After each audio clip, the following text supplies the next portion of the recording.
Om Namo Venkatesaya. Welcome to Lakshmi Telugu tech. నేను మీ మునిలక్ష్మిని. తిరుమల తిరుపతి దేవస్థానం latest updates కి స్వాగతం.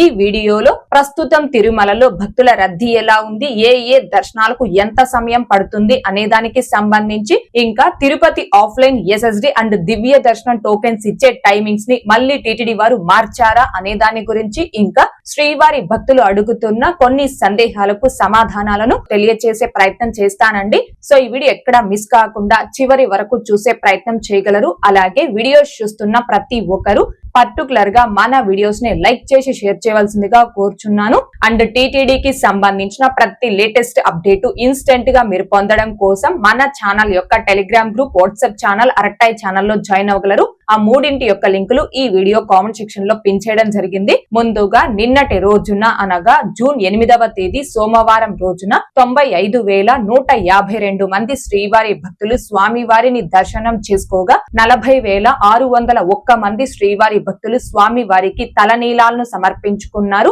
అలాగే 4,44,00,000 రూపాయలు భక్తులు కానుకల రూపంలో స్వామి వారికి హుండీలో సమర్పించుకున్నారు. ఈ రోజు కూడా తిరుమలలో భక్తుల రద్దీ అయితే కొనసాగుతూ ఉంది. ఈ రోజు ఉదయం 6 గంటల సమయానికి శ్రీవారి ధర్మ దర్శనం అంటే ఎటువంటి టోకన్స్ లేకుండా స్వామి వారిని ధర్మ దర్శనం చేసుకోవడానికి వచ్చినటువంటి భక్తులు వైకుంఠం క్యూ కాంప్లెక్స్ 2 లోని అన్ని కంపార్ట్మెంట్ లోను, అలాగే నారాయణగిరి గార్డెన్ లో ఉన్న అన్ని షెడ్లలోను భక్తులతో నిండిపోయి కంపార్ట్మెంట్ బయట ఫ్రీ దర్శనం క్యూ లైన్ లో తిరుమల ఔటర్ రింగ్ రోడ్ లోని శిలాతోరణం సర్కిల్ వరకు కూడా భక్తులు దర్శనం కోసం వేచి ఉన్నారు. ఇలా వేచి ఉన్నటువంటి భక్తులకే దర్శనం పూర్తవ్వడానికి సుమారుగా 12 గంటల సమయం పట్టే అవకాశం ఉంది. ఇక ఈ రోజు ఎటువంటి దర్శనం టోకెన్స్ లేకుండా నేరుగా తిరుమలకొచ్చి స్వామి వారిని ధర్మ దర్శనం చేసుకోవడానికి కొత్తగా ఈ రోజు ఎవరైతే ఫ్రీ దర్శనం క్యూ లైన్ లో జాయిన్ అవుతారో ఆ భక్తులకి దర్శనం పూర్తవ్వడానికి సుమారుగా 15 నుంచి 18 గంటల సమయం పట్టే అవకాశం ఉంది. భక్తుల రద్దీని బట్టి దర్శనాలు పూర్తయ్యే ఈ సమయాలలో కూడా మార్పులు ఉంటాయి. కాబట్టి శ్రీవారి భక్తులు ఈ విషయాన్ని గమనించుకోగలరు. ఇక ఈ రోజు తిరుపతి ఆఫ్లైన్ ఎస్ఎస్టీ టోకన్స్ కావచ్చు, శ్రీవారి మెట్టు మార్గం దివ్య దర్శనం టోకన్స్ ను కావచ్చు కలిగి ఉన్న భక్తులకి దర్శనం పూర్తవ్వడానికి సుమారుగా 4 నుంచి 7 గంటల సమయం పట్టే అవకాశం ఉంది. అలాగే 300 రూపీస్ స్పెషల్ ఎంట్రీ దర్శనం టికెట్స్ ను కావచ్చు, 500 రూపీస్ వర్చువల్ సేవా దర్శనం టికెట్స్ ను కావచ్చు కలిగి ఉన్న భక్తులకి ఈ రోజు దర్శనం పూర్తవ్వడానికి సుమారుగా 3 నుంచి 5 గంటల సమయం పట్టే అవకాశం ఉంది. ఇక నెక్స్ట్ శ్రీవారి భక్తులు అడుగుతున్న కొన్ని సందేహాలకు సమాధానాలను వివరించే ప్రయత్నం చేస్తాను. తిరుపతి ఆఫ్లైన్ ఎస్ఎస్డి అండ్ దివ్య దర్శనం టోకెన్స్ ఇచ్చే టైమింగ్ ని మళ్ళీ టీటీడీ వారు మార్పు చేశారా తెలియచేయండి అని ఎక్కువ మంది శ్రీవారి భక్తులు అడుగుతున్నారు. ఎటువంటి దర్శనం టికెట్స్ లేకుండా తిరుమల స్వామి వారి దర్శనార్థం వచ్చే భక్తులకి తిరుపతిలో శ్రీనివాసం, విష్ణు నివాసం, భూదేవి కాంప్లెక్స్ ఈ 3 ప్రదేశాలలో ప్రతిరోజు ఎస్ఎస్టీ టోకన్స్, అలిపిరిలోని భూదేవి కాంప్లెక్స్ లో ఎస్ఎస్టీ టోకన్స్ తో పాటుగా శ్రీవారి మెట్టు మార్గం భక్తులకి దివ్య దర్శనం టోకన్స్ ఇస్తున్న విషయం తెలిసిందే కదండి. అయితే ఈ ఆఫ్లైన్ ఎస్ఎస్డి అండ్ దివ్య దర్శనం టోకన్స్ అనేవి రేపు దర్శనంకి సంబంధించిన టోకన్స్ ని ముందు రోజు ఆఫ్లైన్ లో ఇస్తారు. గతంలో ఈ టోకన్స్ ప్రతి రోజు కూడా తెల్లవారుజామున 4 లేదా 5 గంటల నుంచి ఆఫ్లైన్ లో ఇస్తున్నారు. కానీ ప్రస్తుతం అంటే సుమారుగా నెల రోజుల నుంచి ఈ టోకన్స్ ని ఎగ్జాక్ట్ గా మిడ్ నైట్ 12 గంటల 5 నిమిషాల నుంచి ఆఫ్లైన్ లో ఇవ్వడం స్టార్ట్ చేస్తున్నారు. ఎవరైతే అర్ధరాత్రి 12 గంటల తరువాత ఈ ఆఫ్లైన్ ఎస్ఎస్డి అంటే దివ్య దర్శనం టోకన్స్ తీసుకుంటారో ఆ భక్తులు ఆ మరుసటి రోజు మీకు ఇచ్చిన టైం స్లాట్ ప్రకారం ఆ టోకన్స్ ద్వారా స్వామివారి దర్శనం చేసుకోవాలి. ఫర్ ఎగ్జాంపుల్ రేపు దర్శనంకి సంబంధించి మొత్తం 10,000 ఎస్ఎస్డి టోకన్స్, 2,000 శ్రీవారి మెట్టు మార్గం దివ్య దర్శనం టోకన్స్ ని ఈ రోజు 12 AM తర్వాత తిరుపతిలో ఈ 3 ప్లేసెస్ లో కూడా ఆఫ్లైన్ లో ఇవ్వడం జరిగింది. అలా 12 AM కి ఈ టోకన్స్ ఇవ్వడం స్టార్ట్ చేస్తే 1:14 కల్లా మొత్తం 10,000 ఎస్ఎస్టీ టోకన్స్, 2,000 శ్రీవారి మెట్టు మార్గం టోకన్స్ కంప్లీట్ గా అయిపోయి ఈ 3 ప్రదేశాల్లో కూడా కౌంటర్స్ ని క్లోజ్ చేయడం జరిగిందండి. అంటే అర్ధరాత్రి 12 గంటల తర్వాత ఈ టోకన్స్ ఇవ్వడం స్టార్ట్ చేస్తే ఎన్ని గంటల వరకు అందుబాటులో ఉంటాయనే చెప్పలేం. డిపెండ్ ఆన్ రష్ ని బట్టి ఈ టోకన్స్ అయిపోవడం జరుగుతుంది. సో టోకన్స్ ఇవ్వడం స్టార్ట్ చేసిన గంట 1:30 లేదా 2 గంటల కల్లా ఈ టోకన్స్ అయిపోయి ఈ 3 ప్లేసెస్ లో కూడా కౌంటర్స్ ని క్లోజ్ చేయడం జరుగుతుందండి. ఎవరైతే తిరుపతి ఆఫ్లైన్ SSD అండ్ దివ్య దర్శనం టోకన్స్ లో తీసుకొని ఆ టోకన్స్ ద్వారా స్వామివారి దర్శనం చేసుకోవాలి అనుకుంటున్నారు ఆ భక్తులందరూ వీలైనంత వరకు రాత్రి 9 లేదా 10 గంటల కల్లా ఈ టోకన్స్ ఇచ్చి 3 ప్రదేశాల్లో ఏదో ఒక ప్లేస్ కి చేరుకొని క్యూ లైన్ లో ఉన్నారు అంటే రాత్రి 12 గంటల తర్వాత ఆ టోకన్స్ మీరు తీసుకొని ఆ మరుసటి రోజు ఆ టోకన్ ద్వారా స్వామివారి దర్శనం చేసుకోవచ్చు. అలాగే నెక్స్ట్ వీణా గారు అలిపిరి టోకన్స్ ఎక్కడ ఇస్తున్నారు తెలుపండి అని అడుగుతున్నారు. అలిపిరి నడక మార్గంలో కావచ్చు, శ్రీవారి మెట్టు మార్గంలో కావచ్చు, నడిచి వెళ్లే భక్తులకి ఆ నడక మార్గం మధ్యలో ఎక్కడా కూడా ఎటువంటి టోకన్స్ ఇవ్వడం లేదండి. తిరుపతిలోని శ్రీనివాసం, విష్ణు నివాసం, భూదేవి కాంప్లెక్స్ ఈ 3 ప్రదేశాల్లో మీరు ఎక్కడైనా ఆఫ్లైన్ SSD టోకెన్ అనేది తీసుకొని అలిపిరి నడక మార్గంలో నడిచి వెళ్ళాలి అనుకుంటే నడిచి వెళ్ళొచ్చు. మీ టోకెన్ అనేది ఆ నడక మార్గం మధ్యలో ఎక్కడా కూడా స్కాన్ చేయరు. మీరు డైరెక్ట్ గా తిరుమలకి చేరుకొని మీ టోకెన్ లో ఉన్న టైం స్లాట్ ప్రకారం ATGH వద్ద క్యూ లైన్ లో రిపోర్ట్ చేసి స్వామివారి దర్శనం చేసుకోవచ్చు. ఇక శ్రీవారి మెట్టు మార్గంలో నడిచి వెళ్ళాలి అనుకునే భక్తులకి మాత్రం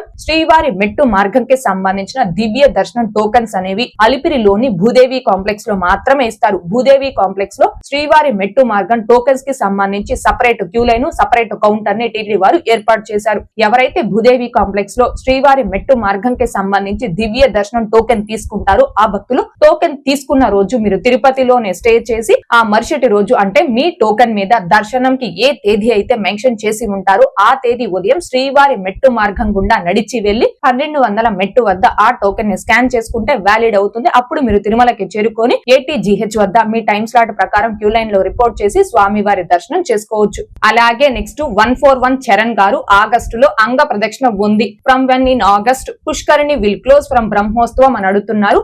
ప్రతి సంవత్సరం తిరుమల స్వామి వారి బ్రహ్మోత్సవాలకి 1 నెల ముందుగా శ్రీవారి పుష్కరిణి క్లోజ్ చేసి పుష్కరిణి మరమ్మత్తు పనులను టీటీడీ వారు చేపడతారు. ఈ 2026వ సంవత్సరం సెప్టెంబర్ 15వ తేదీ నుంచి 23వ తేదీ వరకు స్వామి వారికి వార్షిక బ్రహ్మోత్సవాలు నిర్వహిస్తారు. సో సెప్టెంబర్ నెలలో బ్రహ్మోత్సవాలు జరుగుతాయి కాబట్టి ముందు నెల అంటే ఆగస్టు నెలలో ఏ తేదీ నుంచి ఏ తేదీ వరకు శ్రీవారి పుష్కరిణి క్లోజ్ చేసి మరమ్మత్తు పనులు చేపడతారు అనే దానికి సంబంధించి టీటీడీ నుంచి ఒక అఫీషియల్ అప్డేట్ అనేది వస్తుంది. ఆ అప్డేట్ వచ్చిన తర్వాత మన ఛానల్లో అప్డేట్ ని పోస్ట్ చేయడం జరుగుతుంది. అలాగే నెక్స్ట్ నాగ నళిని గారు బ్రహ్మోత్సవాలలో శ్రీవారి సేవకు వెళ్ళటానికి ఏజ్ లిమిట్ ఉందా మాకు చెప్పగలరా లక్ష్మి గారు అడుగుతున్నారు. ప్రత్యేక పర్వదినాలలో అంటే బ్రహ్మోత్సవాలు, వైకుంఠ ఏకాదశి, రథ సప్తమి, ఆనివార ఆస్థానం ఇలాంటి ప్రత్యేక పర్వదినాలలో శ్రీవారి సేవని మీరు బుక్ చేసుకుని సేవలో పాల్గొనాలి అంటే మీ వయసు 18 సంవత్సరాల పైన 50 సంవత్సరాల లోపు వయసు కలిగి ఉండాలి.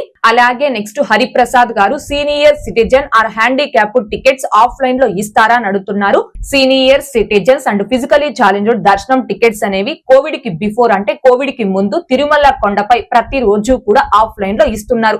ఆఫ్టర్ కోవిడ్ తర్వాత ఈ ఆఫ్లైన్ టికెట్స్ ని క్యాన్సిల్ చేసి టీటీడీ వారు ఈ టికెట్స్ ని కూడా ఆన్లైన్ లో రిలీజ్ చేస్తున్నారు. అయితే ఆన్లైన్ లో 3 నెలల ముందుగా ప్రతి నెలలో కూడా రిలీజ్ చేస్తారండి. ఆల్రెడీ ఆగస్టు నెల వరకు రిలీజ్ చేశారు అండ్ కంప్లీట్ గా బుక్ అయిపోవడం జరిగింది. సెప్టెంబర్ నెలకి సంబంధించిన senior citizens and physically challenged దర్శనం టికెట్స్ ని భక్తులు బుక్ చేసుకోవడానికి ఈ నెల అంటే జూన్ 23వ తేదీ మధ్యాహ్నం 3 గంటలకు టీటీడీ వారు ఆన్లైన్ లో రిలీజ్ చేస్తారు. మీకు సెప్టెంబర్ నెలకి సంబంధించిన టికెట్స్ కావాలంటే ఆ తేదీలో మీ మొబైల్ నెంబర్ ఓటీపీతో లాగిన్ అయి బుక్ చేసుకోగలరు.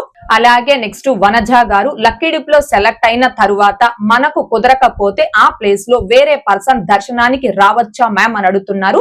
ఆన్లైన్ లక్కీ డిప్ లో మొదటి గడప సేవలకి ఎవరైతే సెలెక్ట్ అవుతారో ఆ పర్సన్ మాత్రమే వచ్చి ఆ సేవలో పాల్గొని మొదటి గడప నుంచి స్వామివారి దర్శనం చేసుకోవాలి. ఆ పర్సన్ కాకుండా వేరే పర్సన్ అంటే అదర్ పర్సన్ వస్తే ఆ సేవకి అలో చేయరు. ఆన్లైన్ లక్కీ డిప్ లో మొదటి గడప సేవలకే కాదండి, ఏ దర్శనం టికెట్స్ అయినా సేవా టికెట్స్ అయినా ఎవరి Aadhaar number and name enter చేసి మీరు ఆ టికెట్స్ ని బుక్ చేసుకుంటారో ఆ పర్సన్ మాత్రమే వస్తేనే ఆ టికెట్ మీద స్వామివారి దర్శనం ఆ సేవలకి అలో చేస్తారు. ఆ పర్సన్ కాకుండా వేరే అదర్ పర్సన్ వస్తే ఆ టికెట్ మీద స్వామివారి దర్శనాలకైనా సేవలకైనా టీటీడీ వారు అలో చేయరు. కాబట్టి భక్తులు దీనిని గమనించుకొని ఎవరి పేరు అండ్ ఆధార్ నెంబర్ తో టికెట్స్ ని బుక్ చేసుకుంటారో ఆ పర్సన్స్ మాత్రమే వచ్చి ఆ టికెట్ మీద స్వామివారి దర్శనం చేసుకోవాల్సిందిగా కోరుచున్నాను. ఓకే అండి, ఈ వీడియోలో ఇప్పటి వరకు ప్రస్తుత తిరుమల దర్శనం వివరాలను ఇంకా శ్రీవారి భక్తులు అడుగుతున్న కొన్ని సందేహాలకు సమాధానాలను వివరించే ప్రయత్నం చేశాను. ఈ వీడియో మీకు నచ్చినట్లయితే ఖచ్చితంగా లైక్ చేయగలరు, అలాగే షేర్ చేయగలరు. ఇంకా ఎవరైనా మన ఛానల్ ని సబ్స్క్రైబ్ చేసుకోకుండా ఉంటే దయచేసి సబ్స్క్రైబ్ చేసుకోగలరు. అండ్ తిరుమల తిరుపతి దేవస్థానాలకు సంబంధించి మీకు ఇంకా ఏమైనా సందేహాలు కనుక ఉంటే కాల్ మీ ఫర్ యాప్ ద్వారా కాల్ చేసి నాతో డైరెక్ట్ గా మాట్లాడి ఎప్పటికప్పుడు మీ డౌట్స్ ని క్లారిఫై చేసుకోవచ్చు. ఓం నమో వెంకటేశాయ. Thanks for watching.